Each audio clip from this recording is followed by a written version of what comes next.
प्यारे विद्यार्थियों, आज हम अध्ययन करेंगे काव्य शास्त्र के अंतर्गत अलंकार के बारे में कि अलंकार क्या है, कितने प्रकार के होते हैं, इनके लक्षण क्या है, अलग अलग विद्वानों ने क्या परिभाषाएं दी है, उनके बारे में हम विस्तृत चर्चा करेंगे। तो सर्वप्रथम देखते हैं अलंकार। अलंकार दो शब्दों से मिलकर बना है। वैसे संधि विच्छेद करें तो होता है अलम प्लस कार। अलम प्लस कार से मिलकर बना है अलंकार। अलम का अर्थ होता है शोभा या कांति या सौंदर्य, और कार का अर्थ होता है करने वाला, अर्थात शोभा में वृद्धि करने वाला। किसकी शोभा में वृद्धि करने वाला? काव्य की शोभा में। तो ये एक सामान्य सी परिभाषा इसके शब्द से ही निकल कर आती है कि काव्य की शोभा में वृद्धि करने वाले तत्व अलंकार कहलाते हैं। वृद्धि करने वाले तत्व अलंकार कहलाते हैं।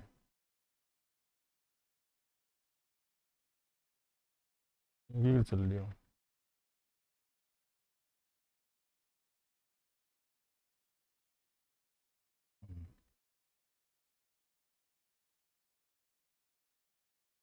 तो अलंकार शब्द की उत्पत्ति कैसे हुई? हमने जाना कि अलंकार शब्द अलम प्लस कार से मिलकर बना, दो शब्दों से।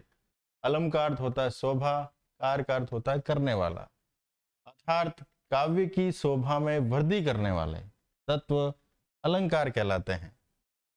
एक सामान्य सा कई बार 12वीं बोर्ड परीक्षा में भी अभी अर्धवार्षिक में पूछा गया कि अलंकार का शाब्दिक अर्थ क्या होता है। तो इसका शाब्दिक अर्थ होता है आभूषण। इस प्रकार सुंदर नारी के द्वारा आभूषण धारण करने से उसकी सुंदरता बढ़ जाती है, वैसे ही काव्य में अलंकारों का प्रयोग करने से काव्य की शोभा बढ़ जाती है, काव्य का सौंदर्य बढ़ जाता है। इसीलिए काव्य में अलंकारों का प्रयोग किया जाता है। तो आज हमने जाना कि अलंकार क्या है और इसका शाब्दिक अर्थ क्या है। हिंदी साहित्य में अलंकार संप्रदाय चल रही है और इस अलंकार संप्रदाय के प्रवर्तक है आचार्य भामह। अलंकार संप्रदाय के प्रवर्तक है आचार्य भामह, जो संस्कृत के आचार्य हैं। इन्होंने अलंकार के लक्षण बताते हुए कहा है न कांतम अपि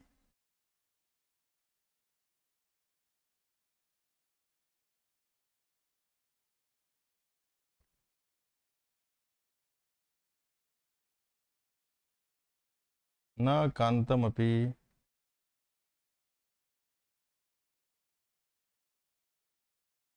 निर्भुषम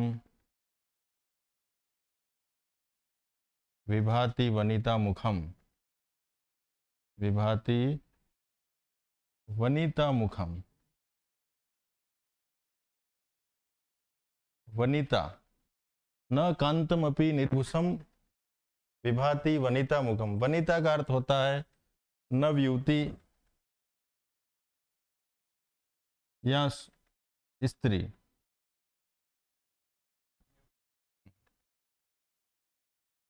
यानी कि सुंदर स्त्री का मुख भी निर्भूषम यानी आभूषण के बिना शोभा नहीं देता है। इसी प्रकार काव्य में भी अलंकारों का होना अनिवार्य है। बिना अलंकारों के काव्य भी शोभा नहीं देता है। तो ये आचार्य भामा की परिभाषा भी समझ सकते हैं। कई प्रतियोगी परीक्षाओं में पूछा भी गया है कि उक्त कथन कौन से आचार्य का है, तो हमें याद रखना है यह भामह का कथन है, जो अलंकार संप्रदाय के प्रवर्तक है। अब हम देखेंगे अलंकार की परिभाषाएं।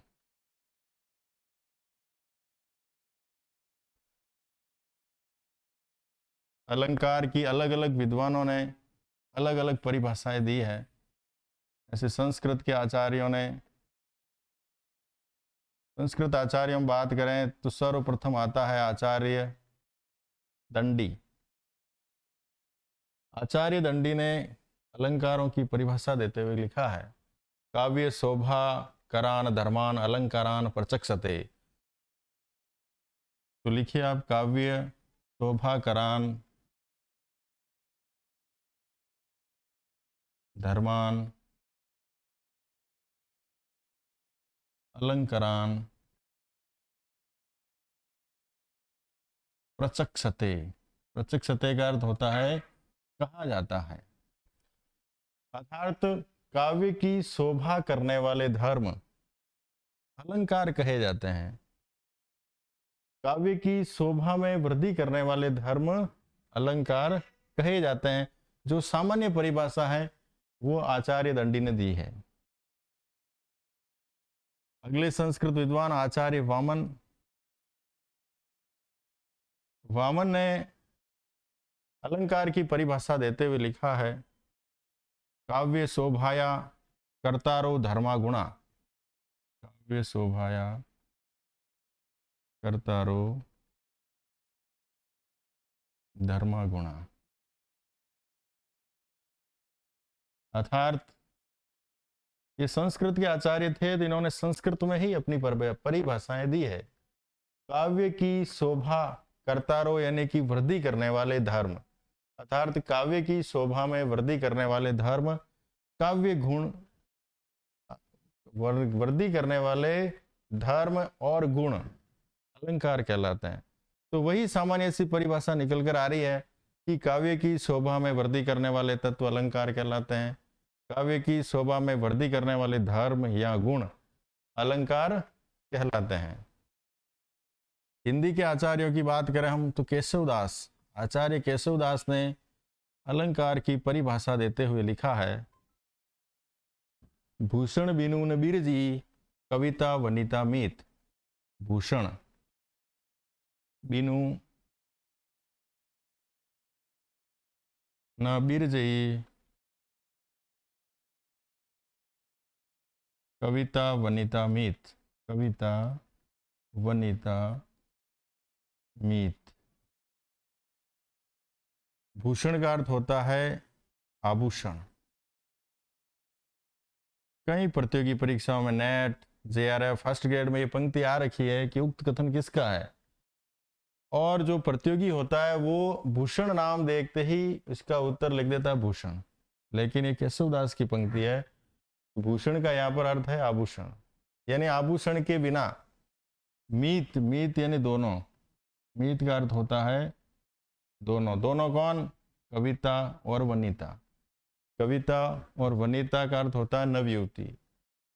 आभूषण के बिना, अलंकार के बिना कविता और वनिता शोभा नहीं देती है। बिरजई यानी कि शोभा, अर्थात कविता के बिना, अलंकारों के बिना ना तो कविता शोभा देती है, न ही वनिता यानी नवयुवती शोभा देती है। दोनों ही अलंकार युक्त होने आवश्यक है। अगली परिभाषा हिंदी के ही प्रसिद्ध आचार्य रामचंद्र शुक्ल की, बहुत ही इंपॉर्टेंट परिभाषा है। रामचंद्र शुक्ल ने लिखा है अपने ग्रंथ में कि अलंकार क्या है।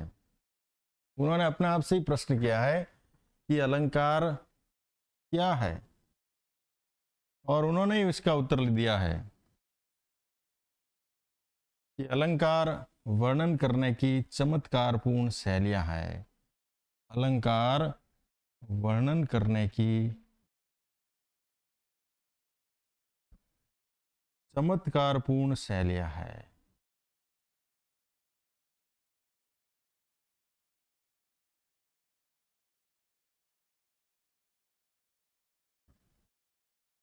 शुक्ल की परिभाषा समझ में आ रही है। अलंकार क्या है? अलंकार वर्णन करने की, यानी कवि जो वर्णन करता है उसमें जो चमत्कारपूर्ण शैली का प्रयोग कर रहा है वही अलंकार है।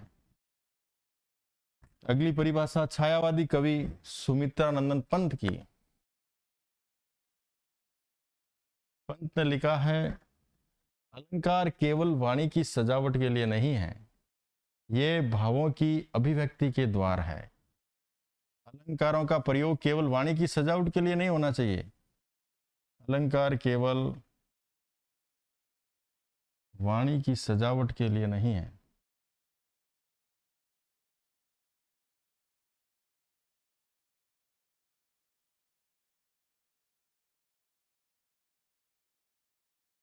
ये भावों की अभिव्यक्ति के द्वार है। भावों की अभिव्यक्ति के